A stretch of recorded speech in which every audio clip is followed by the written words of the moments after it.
د مو عزتمنې یوه ډېره اهمه مسله مونه ملګري پوښتنه کو المنځه په باره شدو چې په د المنځه شي د اعوذ بالله بسم الله ویل آیا دا فرض دي که دا واجب دي که دا سنت دي که دا مستحب دي دې متعلق د مو عزتمنې پوښتنه کو که چیرې یو سړی دا ونه ویایي نو په دې باندې آیا لمونځ یې فاسدیږي که نه فاسدیږي آیا په دې باندې سجده سوه لازمیږي که نه لازمیږي دې متعلق د مو عزتمنې پوښتنه کړې ده نو دغې جواب دغه ده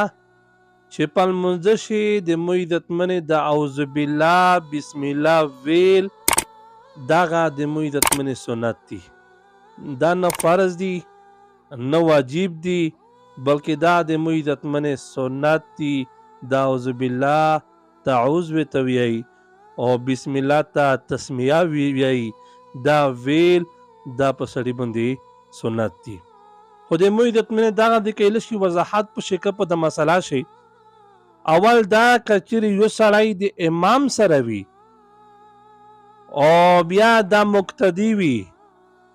په امام شي اقتدا کړي دو نو دا ویل دا په امام باندې دي دا اعوذ بالله بسم الله ویل دا ویل په مقتدي باندې دي د متعلق د مو عزتمنې علماوې کتابي شي لیکلي دي چې کله امام وی امام قرات ویایي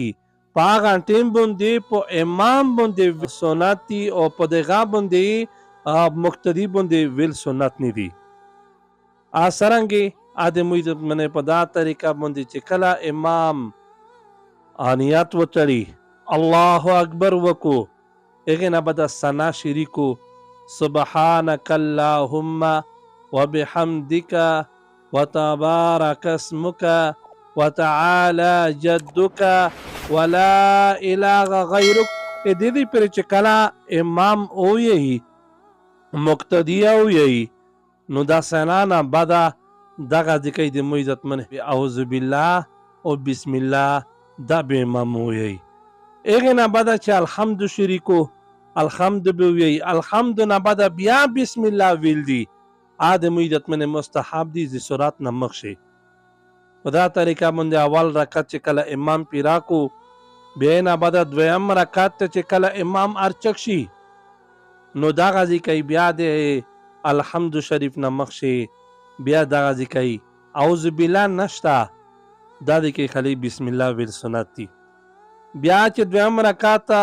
شي چې کله الحمد وی دینه بعد بیا سورات مخکې شي سورات تمخ شي بیا بسم الله ویل مستحب دي په دا طریقه د مو عزتمنې دویم رکعت وکړو چې کله دریم رکعت ته امام چک شي بیا به دغه نه بعد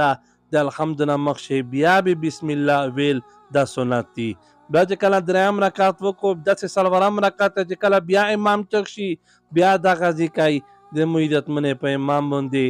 دغه بسم الله ویل دا د مو عزتمنې څلورم رکعت شه د سنت دي نو د مو عزتمنې په اول رکعت چې خالي اعوذ بالله دو ورسره بسم الله دو په د نره دویم دریم څلورم رکعت چې د مو عزتمنې اعوذ بالله نشته صرف خالي بسم الله دو په دویم په دریم په څلورم شي نو د مو عزتمنې دا ولي چې کله سړی د امام شه مقتدي وي په امام شه اقتدا کړي وي امام سره جمع منځ شي نو په دا ټیم باندې دا ویل په امام باندې دي په مقتدي باندې ویل نشته ځکه نشته چې پیغمبر علیه الصلاۃ والسلام د حدیث یو کتاب ده شرح معانی الاثار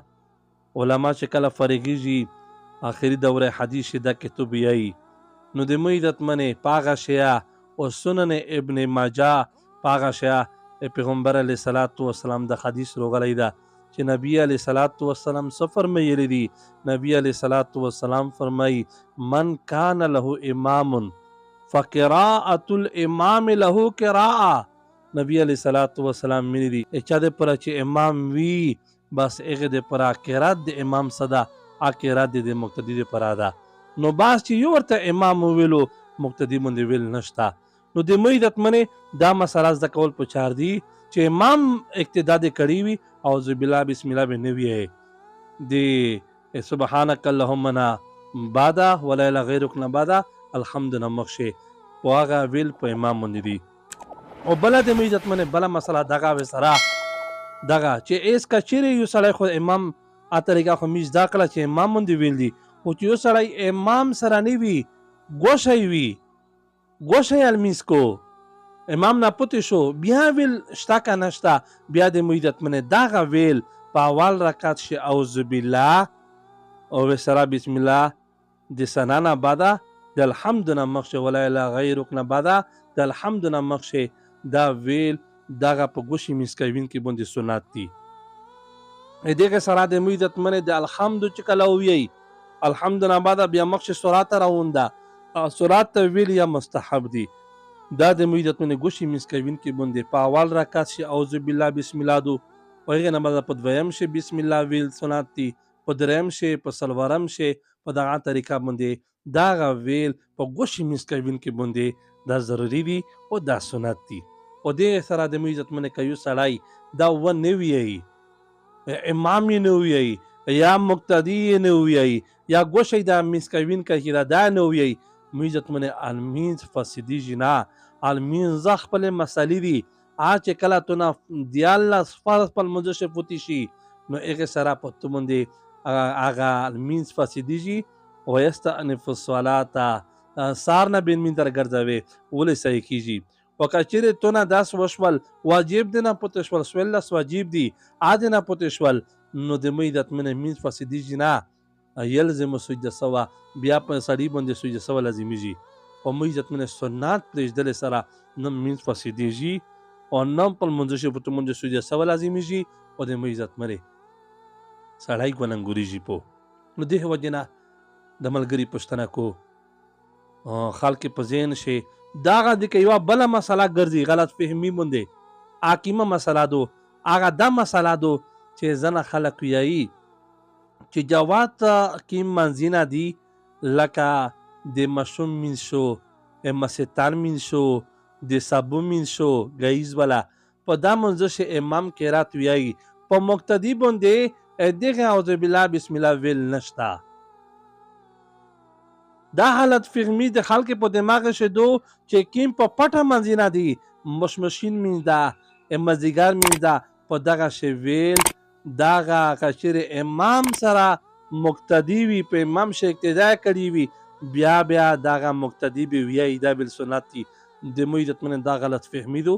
دا دماغ نه لرې کول پکار دي چې نه د مې عزتمنې که په جواته مینځ وي جهري مینځ وي که سري مینځ وي که په جواته وي که په پټه مینځ وي د مې عزتمنې چې امام سره وي په تو باندې بالکل د اعوذ بالله بسم الله ویل په تو نشته دا د مې عزتمنې دا په امام باندې دي او چې کله ګوښه یې وي بیا په تو باندې ولې ویل شته. خدای د عمل توفیق مشته نصیب کو. واخر دعوانا الحمدللہ رب العالمین. वीडियो के नीचे सब्सक्राइब के बटन पर क्लिक करें, बेल के आइकॉन पर क्लिक कीजिए ताकि हर नई वीडियो की नोटिफिकेशन आपको मिल जाए.